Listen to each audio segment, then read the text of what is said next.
going to do a demonstration this morning of some very simple suture techniques. First, showing a two-handed square knot. It's a very basic knot that's used in the operating room. It's important to use a square knot because square knots don't slip. We call them square knots in the operating room. Officially in knot books, what I will show you and call a square knot is officially known as a reef knot, not a square knot.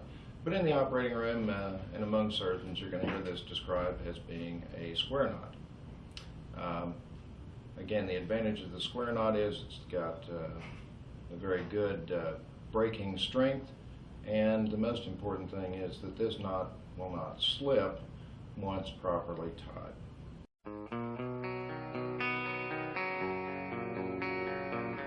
So this is a basic knot tying practice board. It's provided by one of the suture companies, the name of which we've covered up to keep this a non-commercial video. But it's very handy to use. You can practice on these. They're available in the medical school. They're available in all the different hospitals. Or you can just practice on a button on your shirt, or you can practice on a chair arm, or anything else you can practice your knots. So the basic square knot has a couple of important elements. First, what we want to do is create a loop in the suture. Well, we can do that easily with this big heavy cord this way, but if you're using flimsy suture material, you can't do it like this. What we have to do is create a loop over our finger this way, and there is a loop. So we're going to create a loop over the finger. Now our next task is to pass this strand around this strand to create our first knot. And the way we're going to do that is to pinch the thumb and forefinger together, pass those under the loop we've created, then lay the strand from our left hand across the thumb of our right hand, pinch that strand, and use that to convey that left hand strand back under and through the loop. Now we've got our first half hitch, and we'll take that down to the knot tying board. Now we want to create another loop, but in the end we want the strands to, at the end of this throw, we want the strands to end up in opposite directions. So we have to create the loop a little bit differently. This time we're going to use the thumb to catch this strand coming up, create our loop here.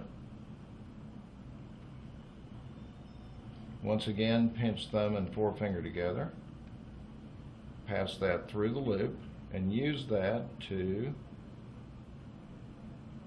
grasp the string that's in our left hand and pass it back through the loop like that. And when we take that down, we have a square knot. And in this square knot, you'll see that we have a loop across the top, and both strands come under that loop. If you flip this knot over, you'll find exactly the mirror image with a loop down at the bottom and both of these strands coming out.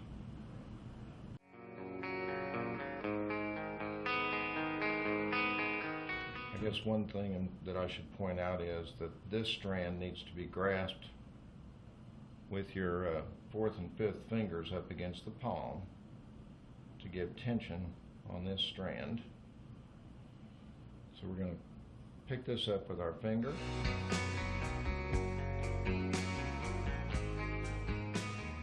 Bring the left hand string over the finger to create a loop.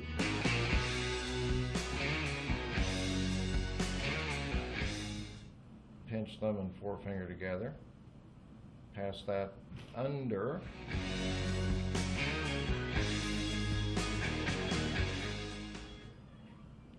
Lay the left-hand strand across the thumb.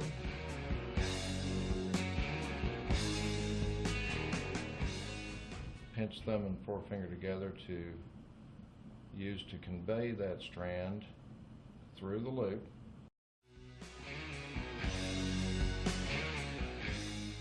And here goes another flat knot. And actually, if you look very closely, you'll see that in conjunction with the second throw of our first square knot, we've now created another square knot.